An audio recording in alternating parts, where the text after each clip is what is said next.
今年春、千葉市にある幕張メッセで開かれた東京ゲームショー。3日間で16万人を集めたこの催しでは、出展された多種多様のゲームが若者たちの心を捉えました。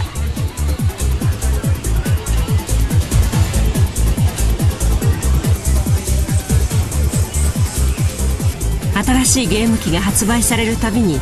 それが社会現象になるほどの注目を集めています。家庭用ゲームソフトの国内市場だけでもおよそ4000億円。昨年発売されたゲームソフトのタイトル数は1300に上ります。その中で今、従来のゲームの概念を超える新しいゲームが生まれつつあります。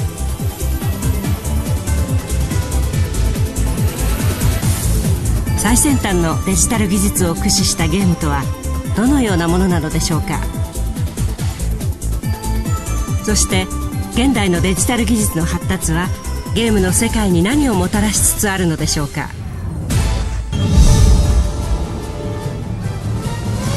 ゲーム開発をめぐる制作現場のさまざまな動きの中に、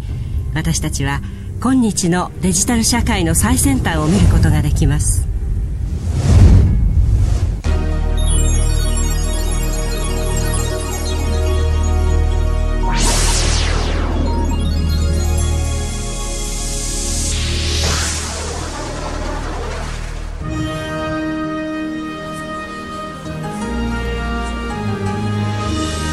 今、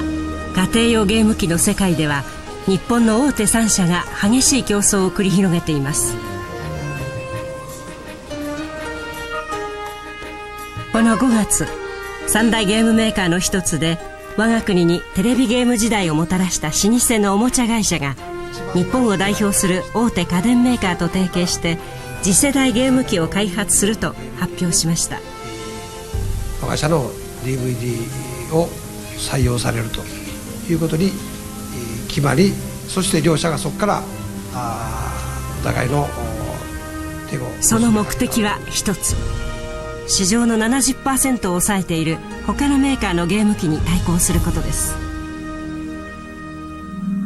これがその一人勝ちのゲーム機。5年前に登場し、国内で1500万、世界中に5000万台を出荷したと言われています。これはそのゲーム機用のソフト。今年2月に発売され、現在までにおよそ350万本が売れています。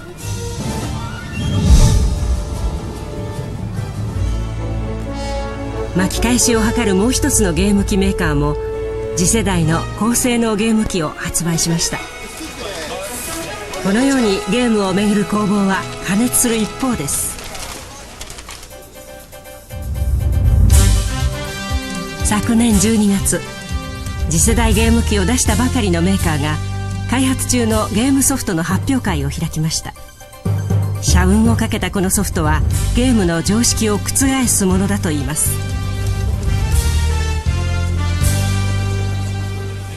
なんかやってくれそうな感じがするんで、そこら辺の期待とか、やっぱ今までにないような感じのゲームになればいいなと、それを期待しています。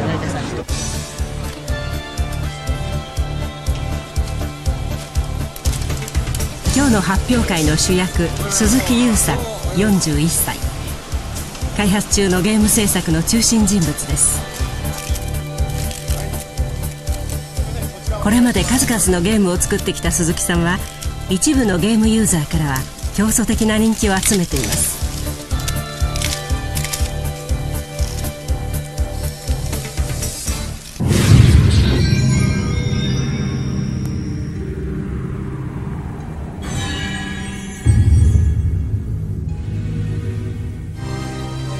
5年の歳月をかけて開発中のゲームの画面。これはロールプレイングゲームと言われるタイプのゲームです。無鉄砲で喧嘩っ早いが、内に強い意志を秘めている。ストーリーは父親を殺された主人公が仇討ちの旅に出て、さまざまな困難を克服しながら成長していくというものです。このゲーム全体をやり通すには、どんなに速い人でも500時間はかかると言われています。プレイヤーは主人公になったような気持ちでいろいろな障害を乗り越えていきます。このゲームは登場人物だけでなく背景まで全てが3次元の立体映像で作られています。これがこれまでの家庭用ゲームにはない最も画期的なところです。さあどうでしょう。ここを振りたいところでボタンを押すと、よいしょ。うじうじ悩むんじゃないよ。この日初めてゲームを試した作曲家の三枝茂明さんもたちまちゲームに夢中になりました。もう一回ぐらいすごいです。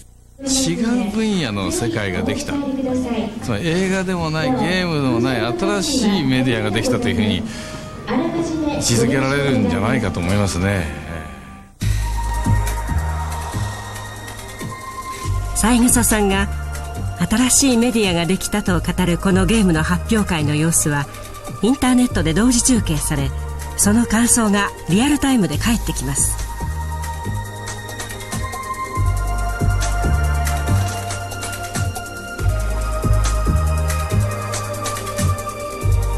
このゲームは一体どのようにして作られたのでしょうか。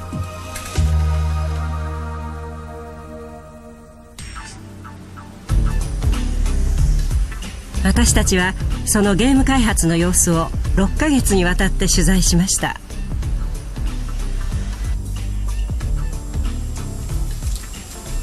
ここは鈴木優さんの仕事部屋。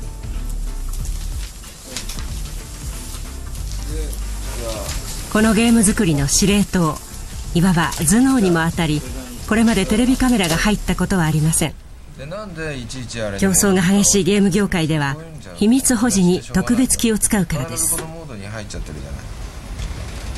れがなくなりました。ごめんなさい、アイコン出すための集まっているのはデザインやプログラムなど各部門の責任者たちです。週に1回彼らはこの部屋に集まり、鈴木さんから細かな指示を受けます。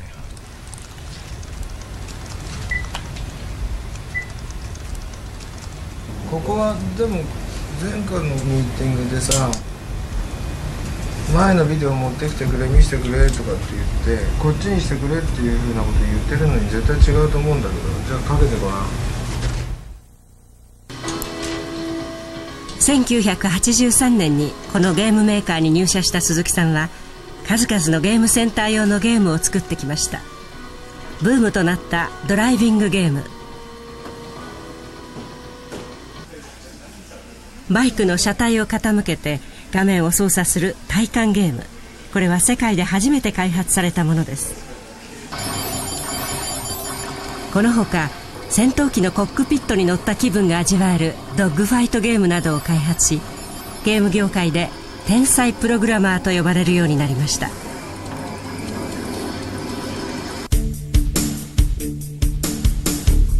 アメリカのスミソニアン博物館、人類の生み出した科学技術の成果が集められたこの博物館には、1993年に鈴木さんが発表した格闘ゲームが永久保存されています。世界初の3次元立体映像による格闘ゲームはゲーム業界に大きな衝撃を与えました。今回はちょっとできないです。今回のゲームはそんな鈴木さんが初めて取り組む家庭用ゲームです。だから10フレーム、このゲームでの10フレームっていうのはコンマ3秒だよ。1秒も待ったらもう消えていいみたいな危険回避っていう感じじゃなくなっちゃうのね。ここらで一区切り、今までを全て振り返って、今までの自分のいろんなチャレンジを一箇所に集めて何かを作ったらどうなるのかなっていうことをやってみたいんですよ。自分に対するいいテストですよね。自分の力がどこまであるのかっていうのを正確にジャッジするには、おそらくシェンムみたいな現実路線に近いものが一番いいですよね。鈴木さんの言う現実路線、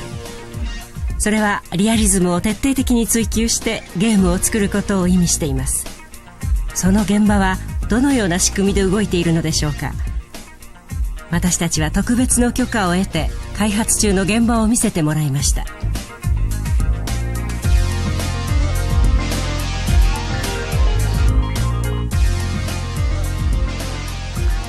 ゲームの開発に取り組むスタッフの数は200人を超えます。一つのゲームの開発にこれだけの人数が参加することはめったにありません。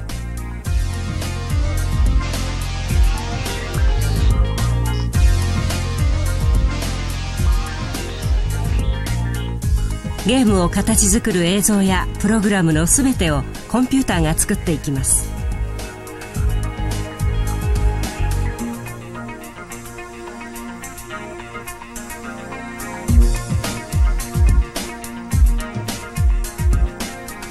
この現場の組織図、ここでは企画、シナリオ、デザイン、プログラム、サウンドなどの各部門が鈴木さんの統括のもとに有機的に活動し、一本のゲームを作っていきます。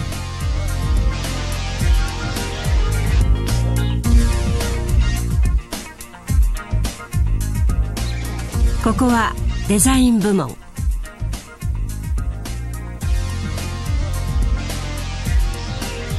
ゲームの登場人物、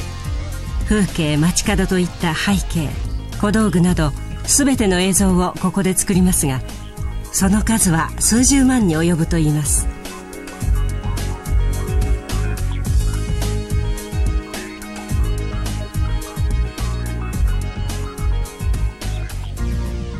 パッと見の絵は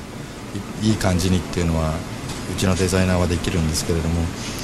それだけではなくて、それがスムーズに動いたりとか、画面上でプレイヤーがストレスなく操作できたりとか、そういうところの細かい調整っていうところを一番注意してますね。今そういうのをやってる最中の真っ只中なんですけども、はい。確かにゲーム作りでは映像ができてそれで終わりというわけにはいきません。見るだけの映画やアニメと違って、ゲームではプレイヤーが操作することで画面が素早く変化します。それだけにプログラムの優劣がゲームの面白さを左右することになるわけで、このプログラム部門はゲーム作りの要とも言うべきところです。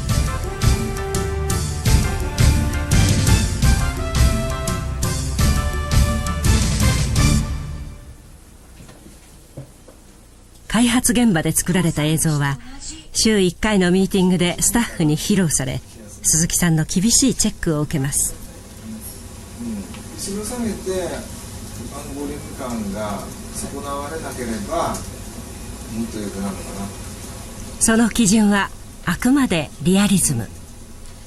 本物らしさがとことん追求されます。量はどうして？俺も親父を。この日、鈴木さんは焚き火の表現に注文を出しました。薪の高さからどれぐらい起きるのかとかさ、明るいところと暗いところの変化が激しすぎるから、ちょっとやらかく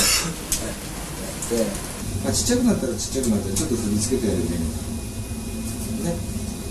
片方だけ、ちょっとだけ振り付けてやる。そっちの方がいいだろうね、多分。はい。開発現場では直ちに焚き火の手直しが始まりました。で、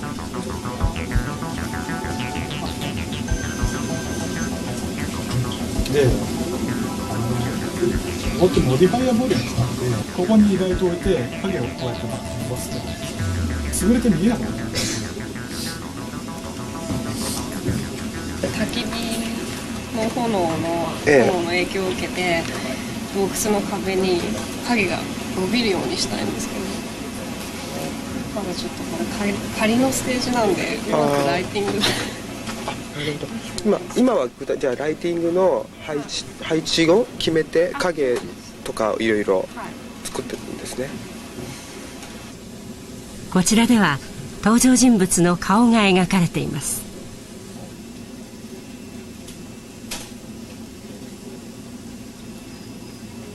そうですね、リアリティのあるおばさんの顔に今苦労してるとこですけど、特にどこが苦労なさいますか？やっぱり目とかそういういかにもいそうとか、そういうところなんじゃないかしら。こうした現場スタッフのこだわりを可能にしたのが新しいゲーム機の半導体基板。このメーカーの前の機種の10倍以上の画像処理能力を持つようになりました。やっぱり今までできないことっていうのがいろいろ可能になったと。端々の部分っていうんですかね、服の袖とかスカート、お下げもそうですけれども、ああいう微妙な風の揺れとかが実際キャラクターの動きっていうのをすごく出してくれると思いますので、それはもうハード的にはすごい進歩だと思います。私は高周へ。開発中のゲーム画面。何か一つでも好きなものがあれば、人はそうした顔ができるものよ。風にそよぐ髪、声にぴったりと合った唇の動き。自分のことだけを考えていてはダメよ。私がこんな話をするのはね、それはこのゲームには友情というテーマが盛り込まれているからなの。瞳に映る光。初めてテレビゲームができてからおよそ40年、ゲーム画面はこのレベルに達しました。これが世界初のテレビゲーム。1962年、コンピューターを専攻するアメリカの学生たちが作りました。仲間内で対戦するだけでビジネスとは無縁のものでした。その後、テレビゲームは商品化され、日本では70年代の初頭、喫茶店などに置かれたこのゲームが大ブームを巻き起こしました。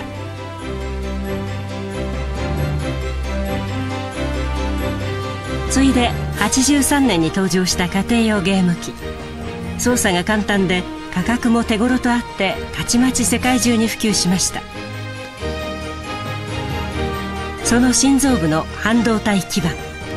当時急速に発展しつつあった我が国のエレクトロニクス技術の粋が集められています。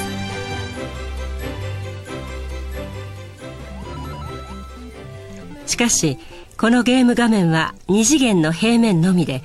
音も簡単な電子音しか使えませんでした。コンピューターに夢の大冒険ゲーム、スーパーマリオブラザーズ。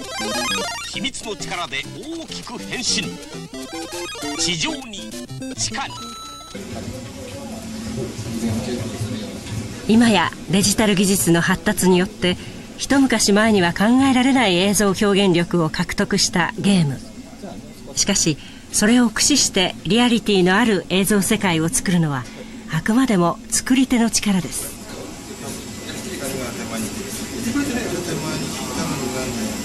この日鈴木さんはゲーム画面のリアリティに大きな影響を与える光の処理を指導していました。カメラが向こうに行くから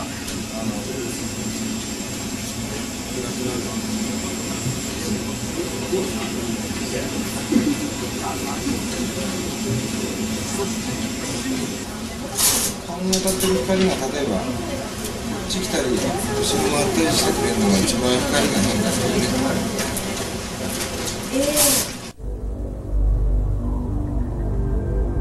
鈴木さんの指導で完成した画面、ライティング、つまり光の当て方によって表情が一段とリアルになりました。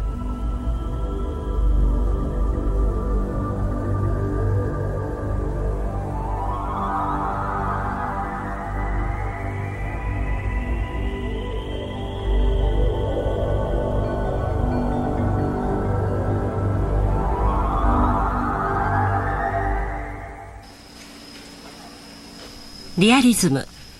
本物らしさを求める気持ちはゲームの登場人物の動きの探求に向かいます。中国古来の八極拳の達人で武道家の服部哲也さん。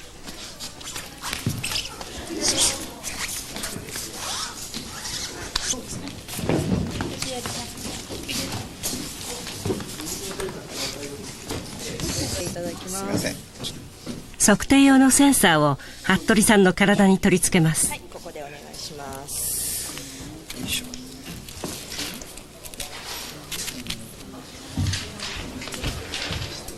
服部さんの鍛え抜かれた技をコンピューターがデジタルデータとして取り込み、ゲームの登場人物の動きを作る参考にします。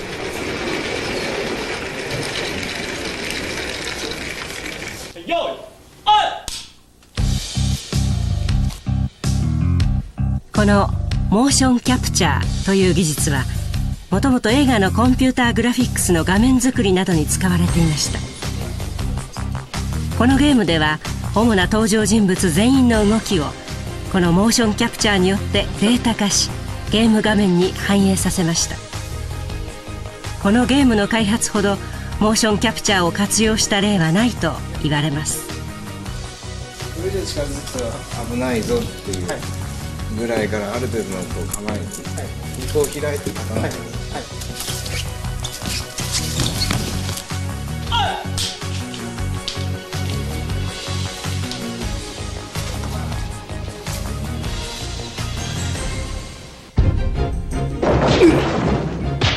こうした膨大な作業を経て、ゲーム画面上にリアルに再現された格闘シーンはアニメーションや映画に負けない動きをも獲得しました。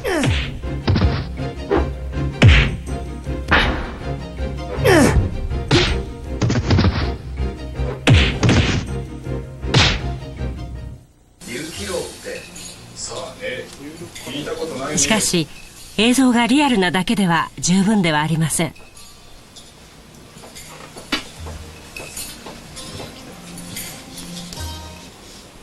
ゲームではプレイヤーが登場人物を自由自在に操らなければならないのです。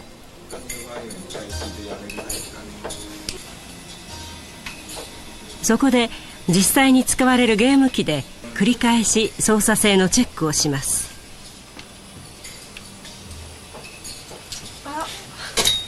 例えばここのエリアです。得られたデータをもとに鈴木さんが手直しの方向性を決めていきます。ここので出てるベクトルがあるじゃない。ここのベクトルも同じベクトル示すじゃない。2ポイントだったらベクトルが出るじゃん。それが1個先でこっちのベクトルと取ってもいいんだよ。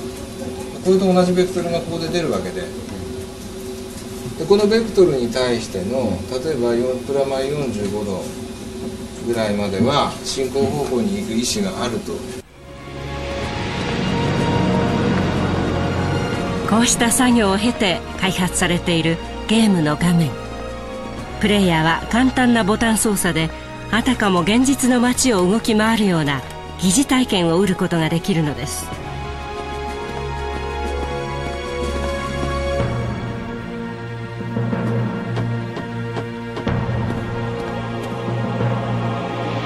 やっぱりこう空を見た時に空見る時ね、夜の方が綺麗だよ絶対。はい。空は夜だよ。はい。この日鈴木さんは雨や雪など自然現象の表現に細かな注意を与えていました。雰囲気悪いんでね、ちょっと色つけた方がいい。色つけて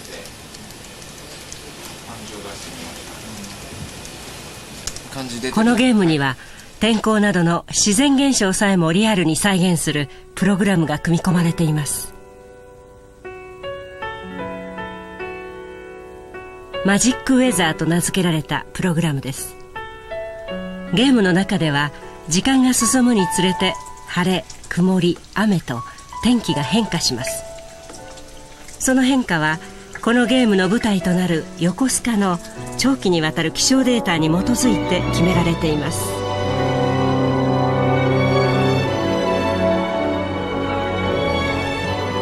実際のゲームでは例えばある日が晴れで次の日が雨だとします。するとプレイヤーの進行具合によって遭遇する気象条件が異なってきます。ゲーム進行の早い人は晴れの日の朝にある家を訪ね、逆に進行の遅い人は翌日の夜雨の中その家を訪ねることになるという具合です。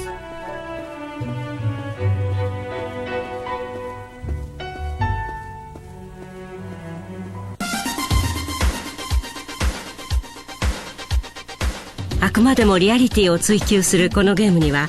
もう一つこれまで誰も実現できなかったプログラムが組み込まれています。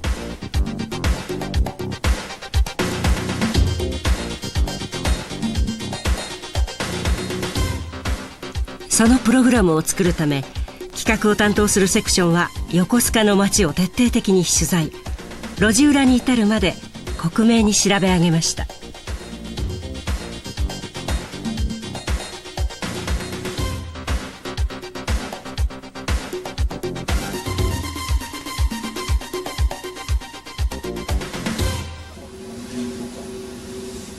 調査をもとに街並みの地図を作り、その中にゲームにふさわしい場所を新たに付け加えていきます。中華の味市なので、対面側の方の蕎麦屋の方、蕎麦屋ちょっともう一度奥ですか。こちらの方に奥に行くことも全然。で、あとは映画館のホールの影で、敵の待ち合わせみたいなのやるかもしれないから。鈴木は新しいことがすごい好きな人なので、今まで誰もやったことないことをやりたがる人なんですよ。いいんだよ、街があってさって言われて、で実際の街はやっぱ大きいんだから大きい街があって、歩くじゃんって言われて、それは歩けますよ、歩いてるだけで楽しいのを作りたいんだよって言われて、ああなるほど。歩くだけで楽しい街を作る、そのためには多彩な登場人物が必要です。このゲーム上の架空の都市横須賀にはなんと250人もの住人が用意されました。ス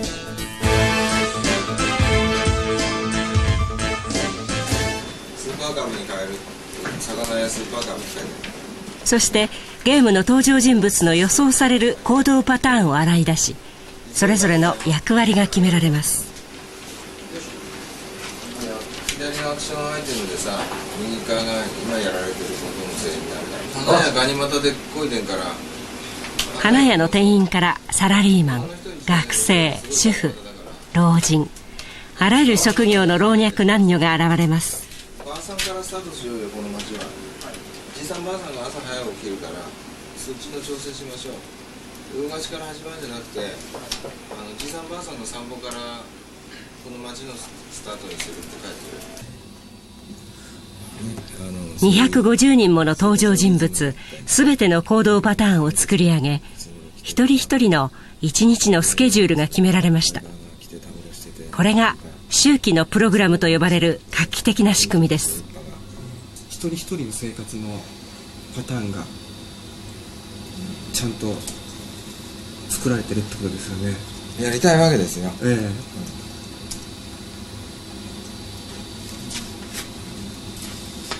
全部ね。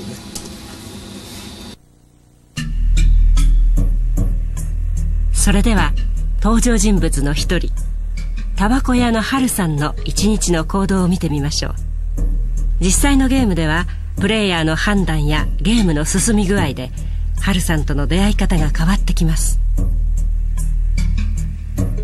例えば歩いてきたハルさんに会うか、タバコ屋にいるハルさんに会うか、それとも無人のタバコ屋の前を通り過ぎるか。このようにハルさんとの出会い方は無数にあります。その上このゲームで出会う可能性のある人物は250人。その無数の出会い方がまたゲームの進行に大きな影響を与える。つまり私たちはこのゲームの中で日常の生活に限りなく近い体験をします。そしてプレイヤー一人一人の独自の人生を歩むことができるのです。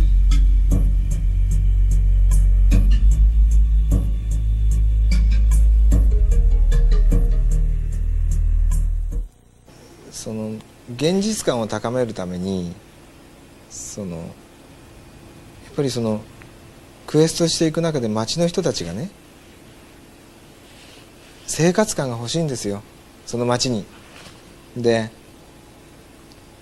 生活感を高めるにはどうしたらいいかということを考えてて、至った結論が生活させちゃえと。で例えば250人のキャラクターがいた時にそのプレイヤーによってはもう全く最後まで合わない人もいるんですね。ですからただ会った時には少なくとも挨拶ぐらいを用意しなくちゃいけないでしょう。だからそういうことを考えるとデータの分量的にはですね2時間の映画の40本分ぐらいのシナリオの量になります。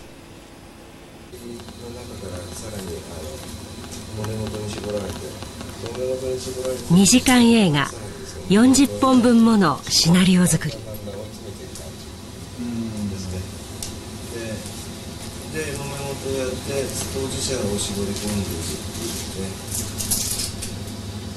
く。このゲームではプレイヤーの判断次第でストーリーが枝分かれしていくために、用意しなければならないセリフだけでも膨大な量になります。どうした？量どうした？結構中国人に聞いた後に、そのヤンにやっと出会えて、でヤンもしかもコーラを買わないと起きてるっていう情報が得られないんで、子供が喧嘩していて、鈴木さんはこの作業でもリアリティのあるセリフや表現を求めました。面白くないですかね。子供を仲裁してどっちを怒るかみたいな感じってすごいいいんですよ。分かれるから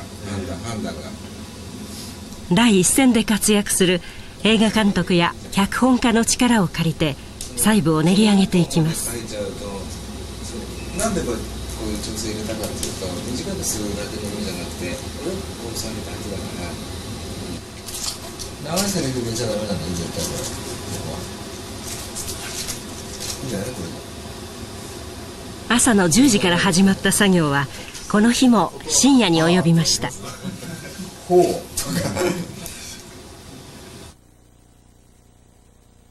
何度も何度も練り直されたシナリオ。すいません。お、いらっしゃい。今日はどれにする？最近黒い服の男を見ませんでしたか？黒い服？ええ、スーツもネクタイも黒でサングラスをした。うちのお客にはいないな。そうですか。自然なセリフ回しがリアリティをより一層高めています。あの日黒い服の男たちを見ませんでしたか？それが何も見てないあるよ。ベッドルームを赤。このゲームの開発ではシナリオ作り以外にもその道の第一人者の知恵を集め、細かなリアリティを追求しました。アメリカで建築を学び、マンションや店舗など多彩な建築物を手掛けてきた滝本さんのノウハウも開発中のゲームに生かされています。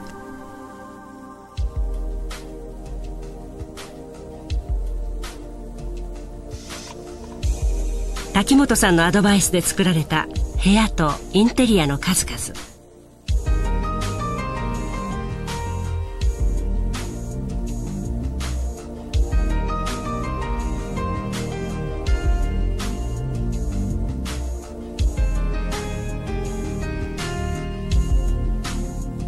その出来栄えに滝本さんはゲーム以外の分野での可能性を感じるようになりました。あれはいわゆる世の中に出るときはゲームとして出ますけれども、あれっていうのはやっぱりいろんな可能性が含まれていると思うんですよ。実際問題、この通路に入っていって天井を見上げたらあそこの角からああいうふうに光が入ってくるよとか、ここに入って見上げた時こういう屋根がこういう角度で見えるよとか、こう自分が主人公になってこう部屋をこう動いて挙句の果ては引き出しかなんかも開けられちゃうわけですから、だからこの引き出しは奥行きが40センチの方がいいなとか30センチがいいなとか、もうそうなったらこれはパーフェクトプレゼンテーションっていうやつで、もちろん上物が立った時にほとんどクレームがないと思うんですよね。あの技術を例えば一つあって、何かデザインのコンペティションだとかですね、そういったものに使ったらですね、すごい勝率だろうなと思いますし、またそれだけで商売にもなると思うんですよね。パーフェクトプレゼンテーション屋さんというね商売になって。ゲーム作りが佳境に入った今年2月、対抗するゲーム機用の有力ソフトが発売されました。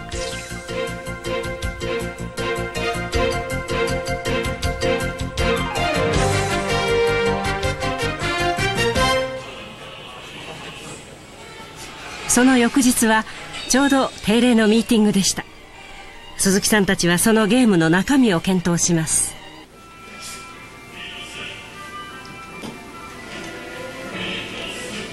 ゲームのオープニング映像、ゲーム業界ではムービーと言われる画面で、文字通り映画のように見るだけのシーンです。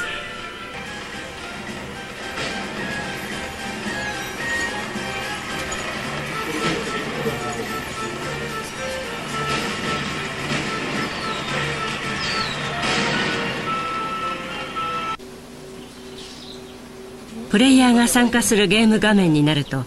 セリフがなく文字による選択肢だけの展開になります。イメージを限定しないための演出です。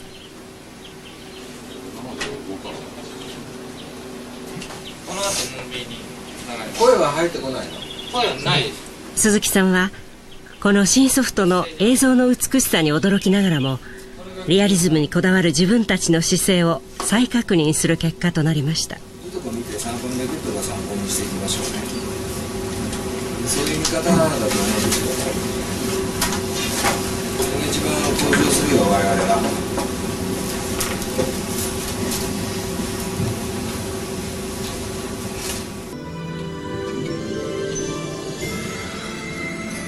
開発中のゲームの音楽や効果音も膨大な量になります。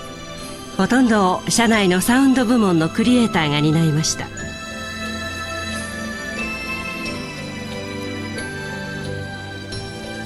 もちろんここで作られる曲には全て鈴木さんのチェックが入ります。中には何回も作り直しを求められた曲もあるといいます。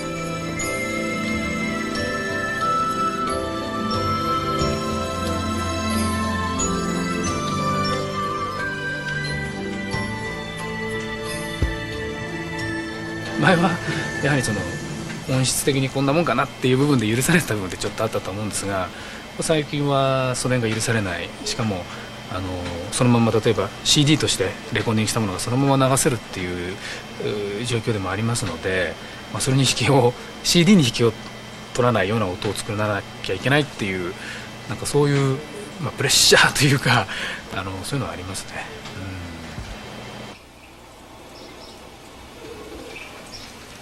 開発中のゲームの音響効果を担当する浜田誠一さん。ゲームのリアリティを高める上で効果音も大きな役割を果たします。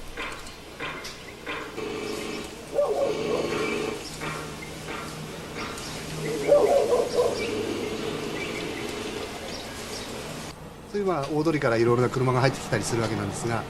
今ちょうど仮なんでここに車走ってませんが、一応車の音響があります。このぐらいですね。で例えばこれを、振り向きまして向こうに向かって歩きます。そうしますと必然的に後ろにある音は小さくなっていくんですね。そういう効果をシミュレーションしています。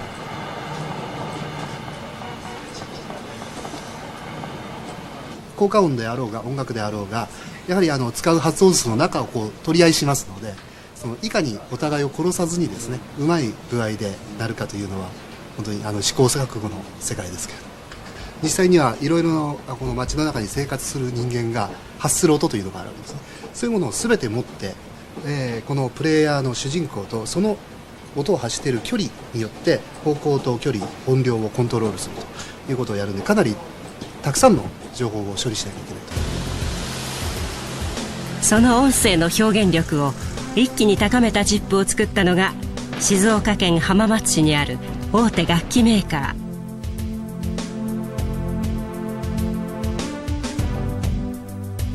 現代のデジタル技術の開発はコンピューターによってさまざまな音を作り出すことを可能にしました。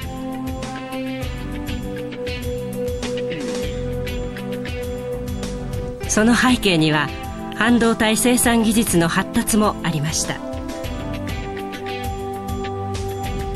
しかし鈴木さんたちのゲーム機に搭載するサウンドチップに対する要求は厳しいものでした。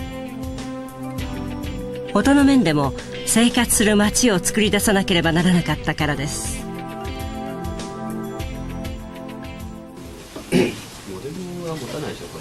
楽器メーカーでは1年以上にわたってミーティングが繰り返されました。小さなゲーム機に搭載されるチップの限られた容量でゲーム機に求められる多彩な音を再生するにはどうすればいいのか。チップができるのは元々のインターフェースは変わりました。遅いってだけじゃなくて仕様はもう試行錯誤の結果採用されたのは ADPCM という技術の導入でした。音声データを圧縮することで大量のデータを処理しようというものです。一番先に出てきたのがまず発音数を倍にしてほしいと。発音数とこれは今楽器でいうと鍵盤1個押した時に出る音を1つと数えますと全部で今まで32だったんですけど、これを64個出るようにしてほしいということで、一番使いやすいのはセリフなんですね。でこれも実は大変贅沢なんですけど、64チャンネル分 ADPCM があるんで、64人が一斉に勝手なことを喋ってもそれなりに音は出るわけです。64人分のセリフを同時に出せるサウンドチップ、その性能を最大限に生かすため鈴木さんは贅沢な要求を出しました。主題曲をオーケストラで収録しようというのです。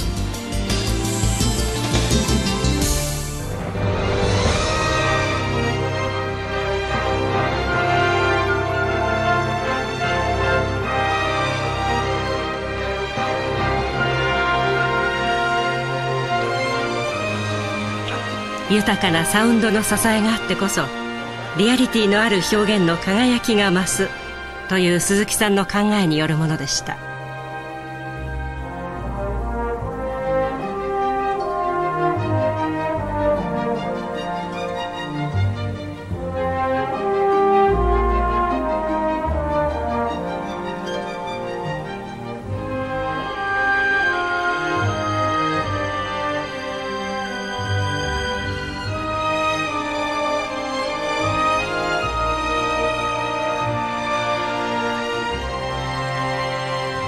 音楽で表現するとどちらかというとベートーベンであってモーツァルト、モーツァルトは王様かなんかに呼ばれて権力当番があるからその時に宮廷音楽を作ってくれって何ヶ月か前に言われて、そこまでに曲を作って披露して、でその時にみんなが喜ぶもので、しかも自分の芸術性を半分混ぜるんですよね。アーティストっていうのは職人なんですよ。職人さん、職人っていうのはオーダーによって作るじゃないですか、だから僕はその職人タイプなんですよね、アーティストっていうよりこだわり抜いた音と映像が組み合わされてゲームが次第に形を整えていきます。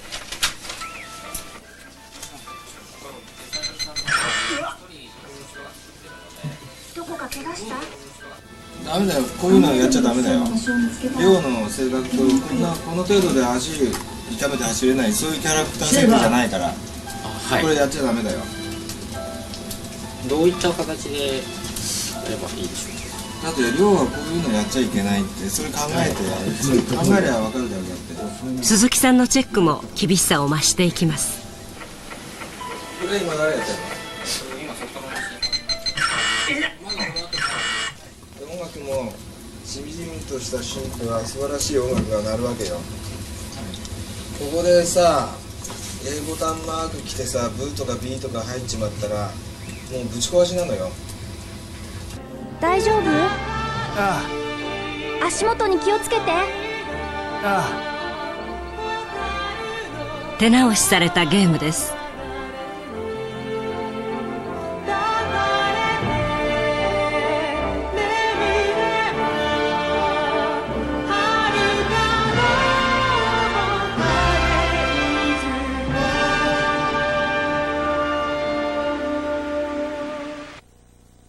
そのもの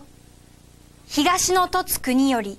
オープニングのナレーションを吹き込むヒロイン役の石垣葉月さん。若者姫し力いまだ知らず、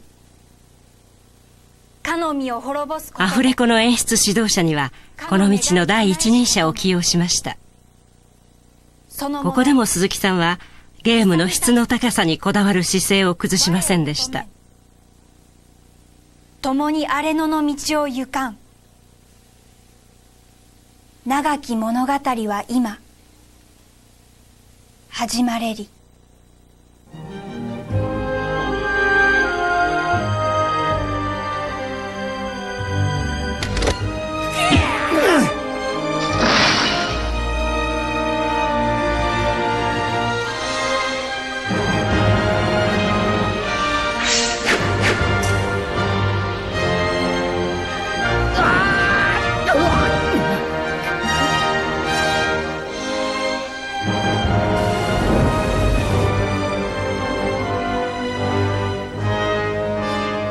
このゲームは今年秋の完成を目指しています。スタッフにとって一番気になるのは、このゲームが一般ユーザーにとってどう受け止められるかです。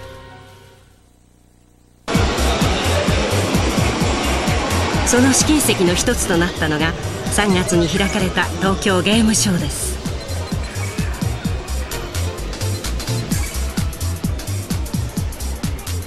このゲームのデモ版への反応は悪くないようです。グラフィックが綺麗ですごい簡単で、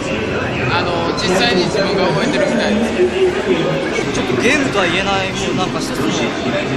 映画みたいな感じですけど、逆にどんなところ映画とか人の動き一つとっても、もう今まではなんか作られたような動きでしたけど、これはもう見てると本当に中で人が動いてるような、そんな感じがします。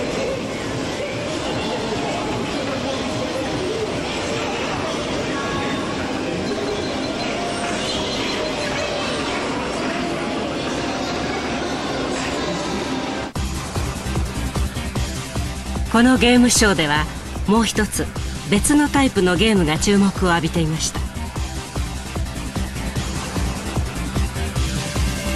それがネットワーク社会の進展とともに注目され始めたネットワークゲームです。これは世界12カ国の人々が参加してのカーラリーゲーム。世界中で同時刻に画面表示される特別コースでベストラップを競い合いました。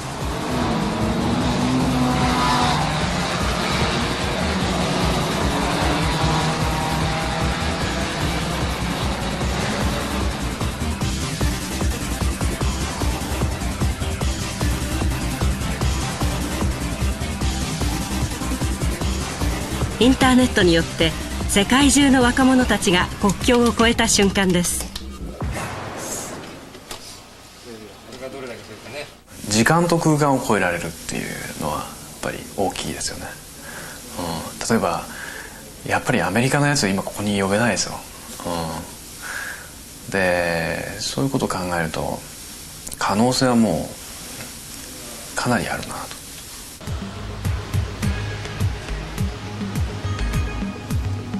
他のゲーム機メーカーでもインターネット時代の進展を睨んださまざまな試みを行っています。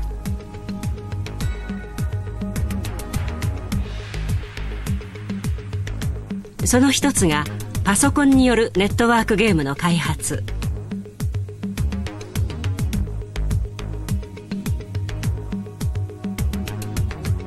これは数年前から開発されている代表的なネットワークゲーム。1日に最高100万件のアクセスがあったといいます。このゲームの仕組みは至って簡単です。ネット上のゲームサイトに自分の配下のモンスターを出動させ、カードゲームの要領で対戦します。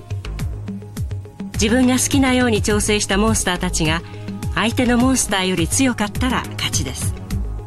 勝ち台詞や負け台詞を入力できるなど、対戦相手とのコミュニケーション能力に優れており、これまでの家庭用ゲームの強力なライバルになる可能性があります。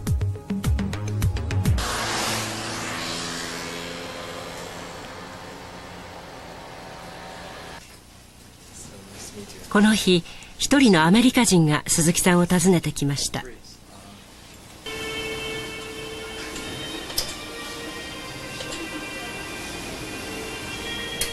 世界的に有名なコンピューターソフト会社でゲームも担当する重要人物です。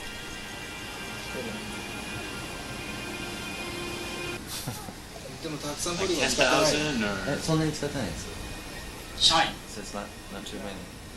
鈴木さんが開発中のゲームが大きなビジネスチャンスになると考えたのです。Well, I think he's, one of a handful of people who have spent a decade or more experimenting in this new medium, this interactive entertainment medium, and they're really going to be the leaders that take it forward and introduce it to the broad audience. Gaming started as something a small set of people played, and it's grown and it's grown and it's grown till now. Like I said, it's starting to replace traditional media, replace TV to some extent, replace movies to some extent. その一つの完結した美しい形でみんなに渡したいんですよ。で、一番の不安なテレビや映画にとって変わるのではとまで評価された開発中のゲーム。しかし鈴木さんの生みの苦しみはまだまだ続きます。秋に発売予定のこのゲームは、次の展開では主人公が中国に渡り父の仇を探し続けることになります。とにかく船に乗るってことに焦点を当ててしまえば大きな流れで捉えて、やっていけるかなと思ったので、賛成なんですけれども、鈴木さんはスタッフに次のステップに進むためのアイデアを求めます。それが一番いい手段なのかどうかっていうのは気になるっていうことですね。で、個人的にはあまりにいい印象を持てないっていうか、その大きなイベントを盛り込みにくいっていう印象があるんですよ。だから後半のアイデアがほとんどないじゃないですか。だから港のエリアの後半を問題にしてるわけですよ。どうすんのって。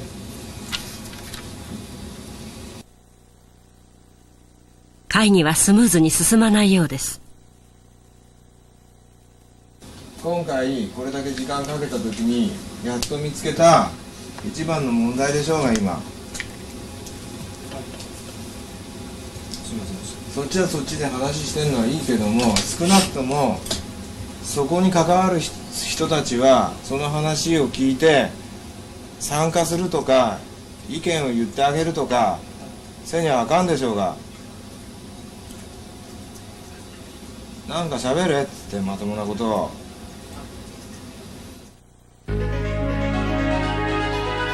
ゲーム機をめぐる各社の攻防はますますその激しさを増しています。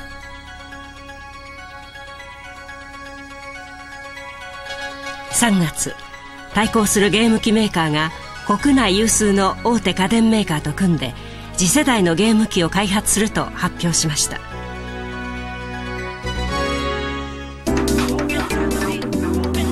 その発表会で公開されたデモ映像、それは予想を超えた性能の高さと可能性を示すものでした。テ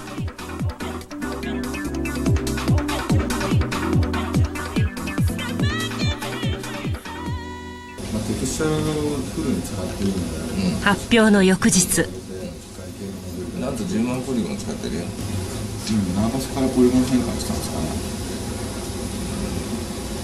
ところがソニーさんがさ、鈴木さんは新しいゲーム機に搭載されると言われるチップの性能を分析します。バカでかいチップ作ってきた。ワンチップにすることによっておそらくこれでさらに 2,3 割上がっちゃうので、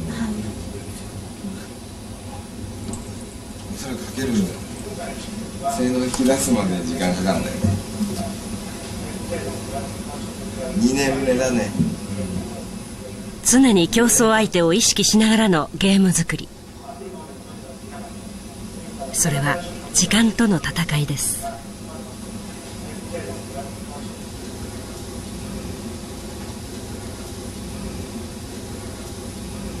コンピューターを使って01の世界で数学物理を使って何かをしているわけなんだけど、結局のところその作品からね、その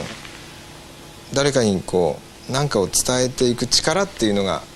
その作品の中にあるじゃないですか。その作品の中にその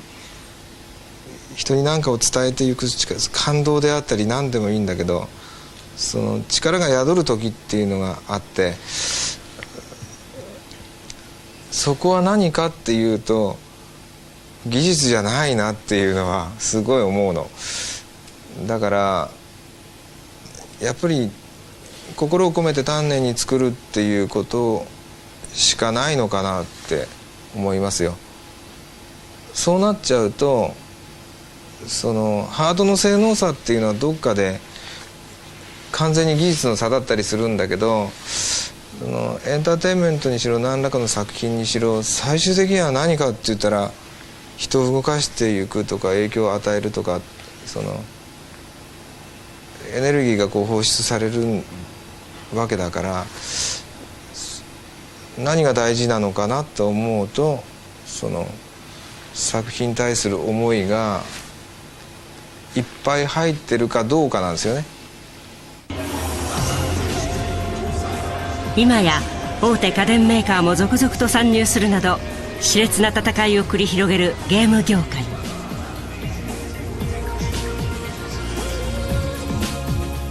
半導体技術の発達とネットワーク社会の進展はゲームを従来の概念を超えた広がりと表現力を持つまでに進化させました。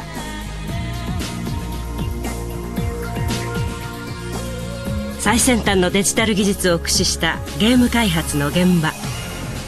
そこに見られる想像力と技術力の凄まじいばかりの葛藤、